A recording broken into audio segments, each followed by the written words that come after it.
Welcome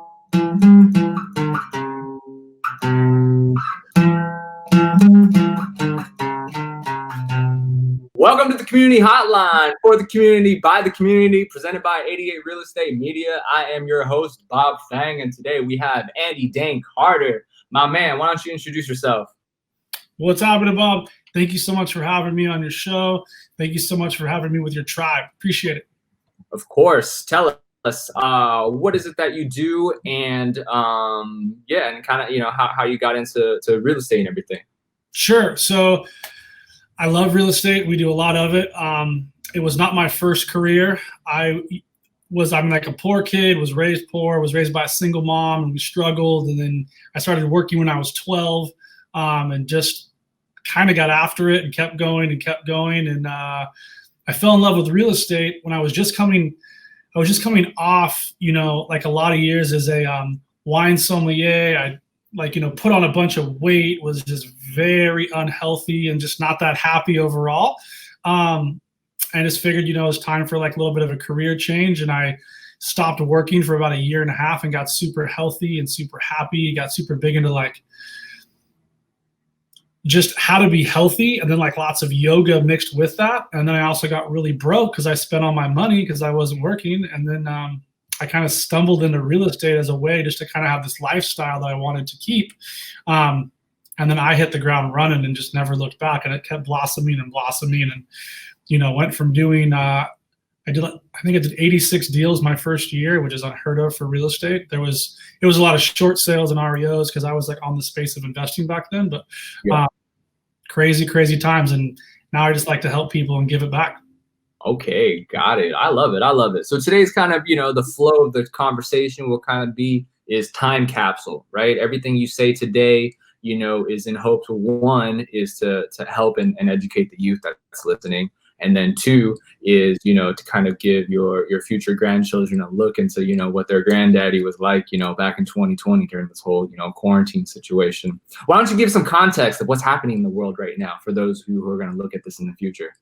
Yeah, no, for sure. So it's so important to me that the stuff that we create with these phones and with everything, it's going to live on forever. And I just feel this like tremendous amount of responsibility to like share with my kids and then my great grandkids. So we rolled out a podcast about 2.5 years ago, and it started to kind of go, and then it took off, and then it went to number 2 in business for all of iTunes, and then it was at number 1 for a day, and then fell back down. But we just got really into our message and just helping and sharing. So for me, it's so important for me that my great grandkids will listen to these podcasts and listen to these shows and watch this stuff on YouTube. Right. That's crazy. Just so much has changed. Not even in like over like 80 years. Not even. Yeah. Massive leaps. So let's kind of dive into our first topic today then, and that is money. What is money, and why is it not taught in schools? Or I don't know, was it taught when you were going to school? No, so it's actually not taught on purpose. So the whole thing with schools, if you want to get into the history of like schools and colleges and money and capitalism, schools actually came from, I believe it was Carnegie. Carnegie teamed up with some people that were working for, I think it was Rockefeller, and they're like, look, we have these huge factories with tons of employees, but like we don't know how to train them. And it's so expensive for us to train these workers to become, like next level. Let's create a program and make them pay for it. So they created colleges. And then the colleges was this incredible way to control the employee. So what they would do is they would make you pay for it, then it would become more expensive. And then they very cleverly made it a social norm for like, that's the only way to get wealthy is to go to college. So for a lot of years, college was a way, or school and education was a way to control employees. And it still is today, just most people don't see it because it's smacking them in the face. But that's crazy.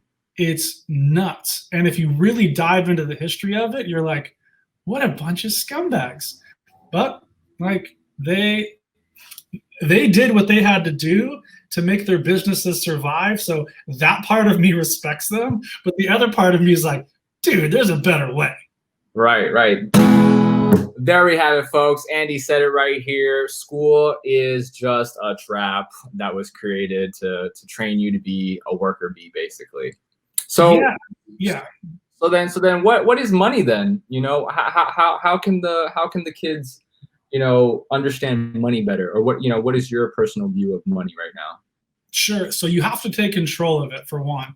It's a tool. Money is a tool. That's all. Just like a hammer, just like a phone, money is a tool, and you have to really understand it for you. And it's also very singular. Like I tell people all the time, especially like the ones that I sit down with and work with closely, like you might not need $20 million to be happy. You might just need like 120,000 a year. You need to do what's best for you, the way you're built. Like Right. you're trying to go after some huge thing that you don't really want, but you think you do, is the biggest trap there is around money. And if you're very clear on like what you want and need, you put a plan together and go get it. That's just as fulfilling as somebody that does the same plan, but they just want more stuff. So for me, happiness is everything. Like if you're happy, I'm happy chasing. Like I enjoy the hunt. I enjoy the chase. I enjoy the art of the deal. There's a big part of me that wishes I didn't want as much as I do, but then I wouldn't be being true and authentic to myself. So then that wouldn't work either. So it's just a tool, and it will manipulate you. It will lie to you. It will do all kinds of stuff. So the more you know about yourself, the more you'll have those bookmarkers of how much you need or don't need. And usually it's a lot you don't need. Got it. How has your understanding of money from being a tool kind of, has it evolved into that since you were in high school to now? Like, was there like a moment in your life when like a shift happened? Or yeah, so there's shifts that happen all the time. It's always fun for me to learn new stuff about money. And here's a big secret. Like, it's not how much you make, it's how much you keep. So like you have to understand tax structure. And they don't teach tax structure in school. They don't teach financing in school. They don't teach like why buying a duplex for 3.5% financing, renting out half to cover half of the mortgage is a better move than putting all of your money into a condo or a house and then just hoping everything works out. Like there's so many things they don't teach. And then now for the first time, we have this thing called Google. You know, one of the #1 most highest things on all of the Google inquiries are right now, as of this weekend, how to buy a house. Okay, need and want. I like that. What I guess from your point of view then, what do you think is like the biggest misconception that you find that kids have or the youth have around money then? That the people that they follow on Instagram are rich and they've got tons of money and all their rented Lambos and they're like $300 flights on NetJet, you know, to Vegas from LA. Like it's obnoxious. Like I was just having this conversation about an hour ago. And there was this listing that like we just took. This guy's a billionaire and he showed up in jeans and like this little shirt that's buttoned down and he had a baseball cap on. And like he rolled up in a normal car. Like he didn't come in with his Ferrari doing donuts. Like the super wealthy don't give a shit about that stuff. So like for me, don't look up to something because it's got some kind of like shiny object or some like, you know, glam or glitter. Like you want to look up to somebody that shares the same moral compass you do. Like somebody who is a good dad, is a good husband, is a good father, is just a good person in the community. Like if you're around people like that, it's very different than the person that rolls up, you know, with the leased car, the fake sunglasses, and probably credit card debt up to the wazoo, and they can't afford anything. Got it. I love that. All right, let's pivot to education. We spoke on education a little bit earlier today. Who were you in high school? I was a really good athlete. I had a lot of friends, and I had friends in all walks of like the social groups of school. I was friends with the people in sports. I was friends with the nerds who were my homies. I was friends with people that were like super into art and music, and like I have it's the same way now. Like I like people. Like period, the end. I don't care what comes after that part. I'm a people person. So I went to a lot of parties. I put on a lot of parties. I was a very social person. I was a terrible student, like terrible. I've got like severe dyslexia, like next level. Reading for me was super difficult because of the way the words would go in my brain. Yeah. I can't sit still to save my life, which is why I love real estate, because I'm always moving and going. So I didn't sit still well to learn. And I'm a visual learner. So if like you give me some stupid book and I got to read it and then remember it for a test, not going to happen. But if I could listen to a podcast on that exact same topic, it's locked in there. So for me, school wasn't built for how I learned. And that did a lot of damage when I was young, because I was told like, you're just not that smart. And there was a part of me that believed it. And there was another part of me that's like, those people have no idea what they're talking about. And slowly over time, and I was like, stuff it in your face. Who's smart now? So I just liked to work and learn and work at my own pace. But for me, it was like the working world and like the business world is where I started to flourish. Okay, okay. Where do you kind of see kind of, with your own kids right now, I'm sure that they go into online school and everything, where do you, from all your experiences, where do you kind of see the future of education going? Or where would you like it to go? Yeah, no, it's a great question. We took a major pivot. So you've got some schools that are way behind, and I think what they're doing is terrible to the kids. And you have these like other schools where they went all in on Zoom. These poor teachers had never been on a Zoom call in their life. Now they have to teach like 6-year-olds on Zoom. It's incredible. But there's a couple that like, they're all about it. It's really impressive to watch. And I think there could even be some kind of thing where it's like Monday, Wednesday, Friday is like school at school. Then like, I don't know, Tuesday, Thursday from like 10 to 1, it's like intensive stuff at school online. I am very curious to see how this thing is going to pivot and move. I mean, like way back when I was in my 20s, that's when like, school was like just kind of going to like an online thing. I think there's going to be a tremendous opportunity in the next few years. Okay. And how has it been with your kids, doing online school? Are they like used to it? Are they paying attention? Great. They're awesome. And it's the thing is like they're still young, so they haven't reached that like complete punk level yet. So like right now it's like, no, you're gonna do this, and they've got like the little earbuds in and a little thing, and they're like, for them it's fun because for one, it's on their iPad. They like their iPad anyways. So now it's just like a little bit of school through the iPad, and I love it. Okay. And how old are your kids right now? 6 and 4, so like almost 7 and almost 5. Okay, so what? That's like first grade and pre-K. Yeah, so it's like almost first grade. Yeah, because so like he was held back on purpose, so he'd be like the smarter kid as he moves forward. Okay. What are 2 things you've learned from having kids? You got to get up early. You like. You're ready for that. We're so ready for that. My kids get up between 5 and 6. And like I used to get up like at 5 and 6, like a normal person, and now I'm getting up at 3:30 and 4 to be able to beat them up so I can get a jump start on my day. So for me, it's like you have to get up early, and you also have to make your children a priority, because I know a lot of people that are in business that make a lot of money, and they're just terrible parents. Like they might think they're okay, but I don't care what kind of parent you are. When you leave at 7 and you come back at 7 and you spend an hour total with your kids every day, that's not enough. And when they're young, they're so impressionable. So I made it a huge priority. Like as soon as my kids were born, I moved my office home, like when they were born, as I wanted to be there for everything when they were growing up, because they think I'm a superhero, and that does not last very long. So I have to just, I love it. I enjoy it. I love it. I love it. Okay. What that's a lot of sacrifices that most parents definitely don't make, and I definitely see that. Do you ever like tell parents that, hey, you should probably spend more time with your kids, or is that All the time. I tell strangers. I get people on the call from like Instagram, and I'm like, look, here's why your business is not doing well, and you're not going to like my answer. Your business is not doing well because you're way overweight.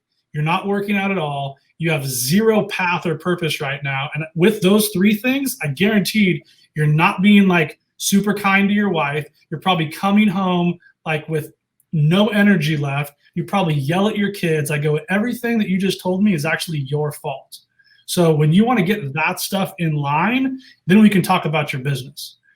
No one wants to hear that. Nobody, no, definitely not. That's why they pay for that, right? That's why they pay for that advice. Right, I hold them accountable to it. But like, that's the thing, because that's what happened to me.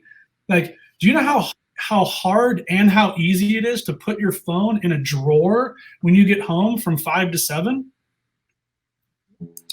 Both, I would say. And don't tell your wife you're going to do it, or don't tell your girlfriend, or don't tell whatever. Because if you have kids and you come home from work and you're usually on this 24/7, and you go put it in a drawer for 2 hours, like, where's your phone? Oh, it's in the drawer.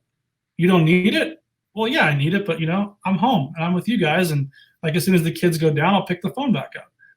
I love it. There was a psychology study at I think it was like Cambridge, and it was a study about moms, babies, and cell phones. And they did this one specific study where, because like babies before they're like 1 year old, they can't really see clearly, so everything is like energy for them. That's right. And they did this experiment where they had a mom, holding her baby, and then but she wasn't paying any attention to her baby, and all her attention was focused on the cell phone. And it showed that like the baby, even though it was being held, it felt like abandoned, and it felt like there was no attachment to it. Disconnection. Right, there was a disconnection. And just imagine, like, throughout that time period, that pivotal time period where you should be paying attention to your baby, all the baby sees is like, oh, mommy's focused on the cell phone and not on me. And like when the baby grows up, it's going to have all sorts of, anxiety, attachment issues and all that. It was a crazy study. It blew my mind. Dude, and it's 100% accurate. And there's these studies of these kids that are 2 to 7 years old. That's such a crucial time for their growth and for their like tons of stuff with their brain to actually move and develop. They look at us for acceptance. So if like they're 2 and they're trying to learn how to walk and they're holding the table and then they fall and they look up at you to make sure they're okay, and you're looking at your phone, they're already pre-programming that like you don't care about them and you care more about that phone than them. And dude, it is the craziest thing to read some of these studies. And then you start to realize you're like, I'm a shit parent, even though you might think you're awesome.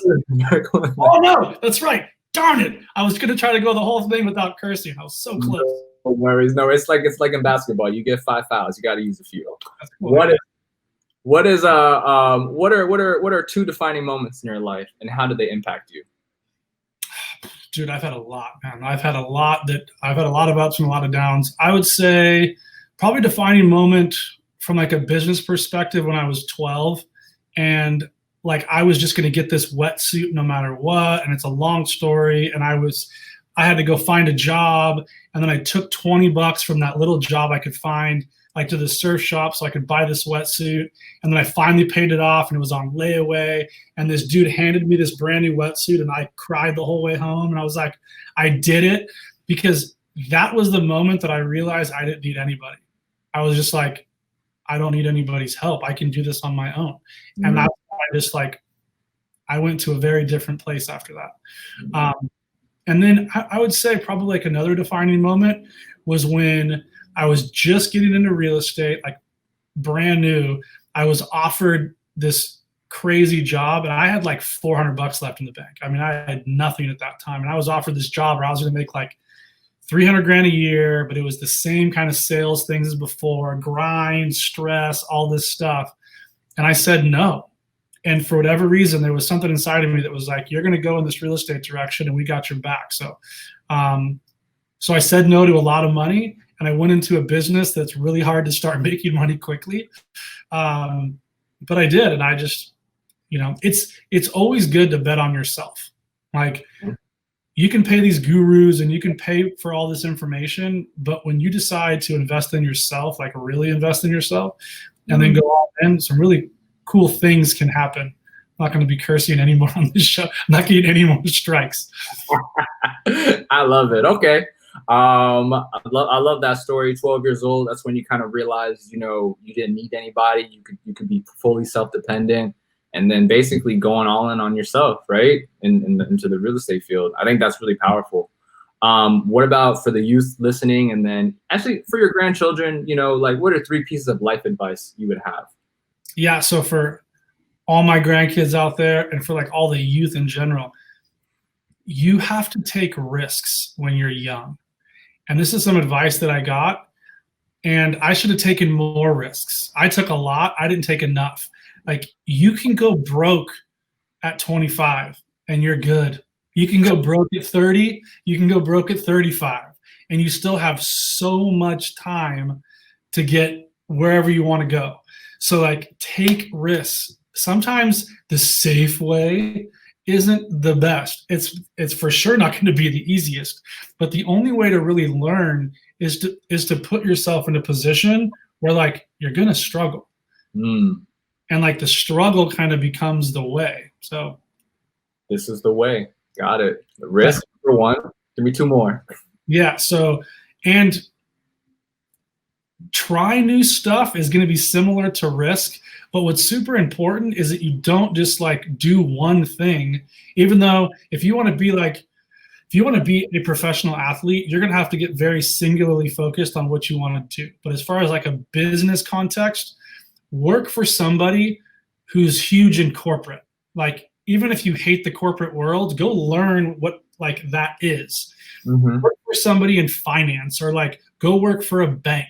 Go figure out like how the world works with money. Understand the art of money. And then for sure, go work as a server or bartender. Go be of service to somebody and wait on them. Feel what that feels like. Because I'm telling you, like the skills that I learned bartending and waiting tables, I use all the time in business. Learning to be a really good person and a steward of customer service will always serve you at a high level in business. Got it. You have like a tip. You have like one of those things that you learned from serving and bartending that you want to share, like a specific a thing that you use every day. Yeah, just do way more than anybody else will, and you will always win. That's the fastest way to get more shifts as a bartender. Like, there was times I was leaving for vacation, like leaving. Somebody would call me, hey, like so-and-so called in sick, can you come in? Yep, I'll be there. And I just packed my truck and went to work. Like, and then next year, like, I'm a manager, I'm making all this money because I was the one. I was always willing to do more than anybody else. And that's always going to win. I don't care what industry you're in. I don't care if you want to lose weight. I don't care what you want to do. If you're willing to do more, you're going to win. I love it. I love it. Are you a fire sign by any chance? Yeah. Very, very, very much so. What are you, an Aries? No, I'm a Capricorn. I don't know if Capricorn is fire. Is it fire? Yeah, January, right? Yeah, well, I'm on like New Year's Eve, so I'm on the last day. But yeah. Okay, I like that. So it's like your would you say your sense of purpose is your work, or is it more like helping people, or what would you say your sense of purpose in life is?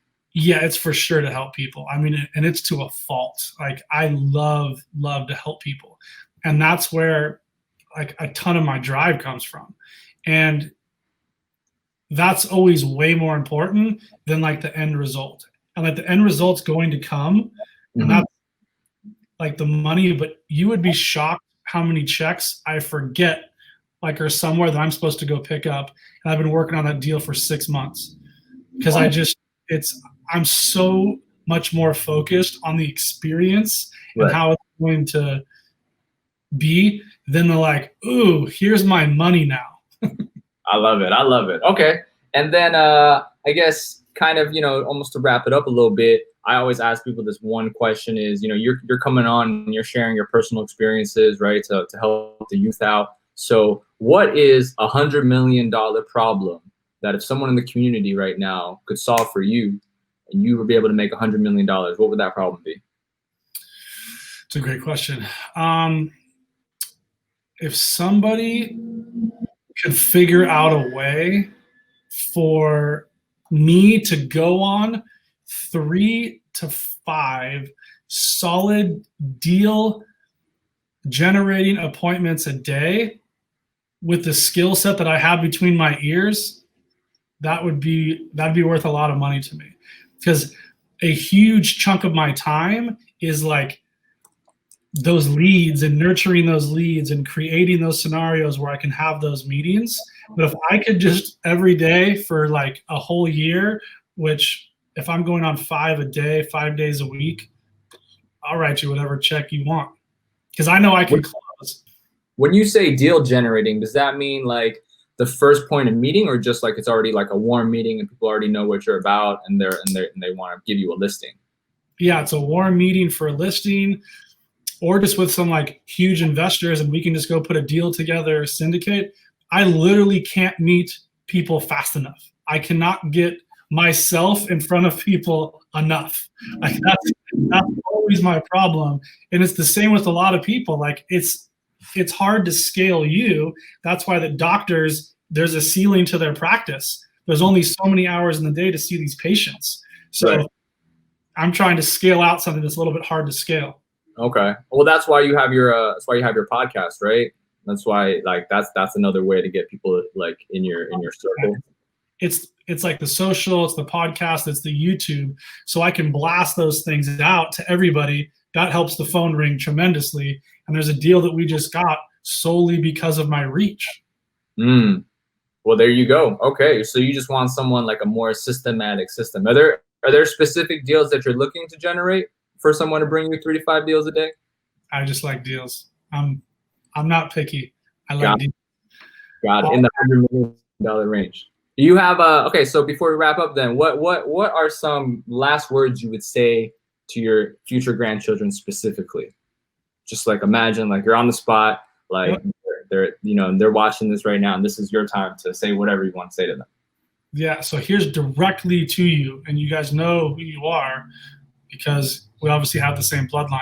Pick a name. What would you call them? What do you think their names are going to be? Dane Jr., Dane Sr., Dane, it's going to be a bunch of Danes. No, you guys have my permission to just go. Like as hard as you can go, just go, and document everything.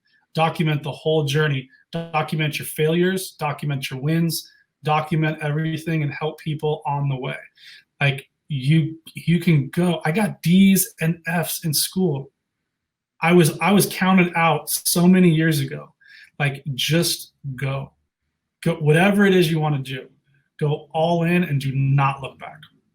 Got it. Thank you very much. Oh, and before I forget, 88 Real Estate Media is looking for members to join the oversight committee to build the best mindfulness school in Southern California. And if you do business in the real estate industry, please do consider hiring us. Other than that, thank you for joining us today, Andy. Where can people find you? Give me some plugs, whatever you want to plug right now. Here's your time. Yeah, it's super easy. You can just type my name, that's right wherever the camera is right there, into wherever, Facebook or Google. I do a ton on Instagram, so I'm huge over there. And then just shoot over to YouTube and leave us a like or a subscribe. And then if you want to go check out the podcast, we put out a ton of free content for the space of real estate and investing, and it's called The Andy Dane Carter Show. Super easy to find. And if you could leave us a rating and review, it would greatly appreciate it. Got it. And then also, guys, if you can send him a 3 to 5 deal generating appointments a day, this man will pay you whatever. That is his $100 million problem. I'll just write you checks. You keep sending me deals, I'll keep sending you checks. That's how the world goes around. Sales 101. Thank you for joining us today, Andy.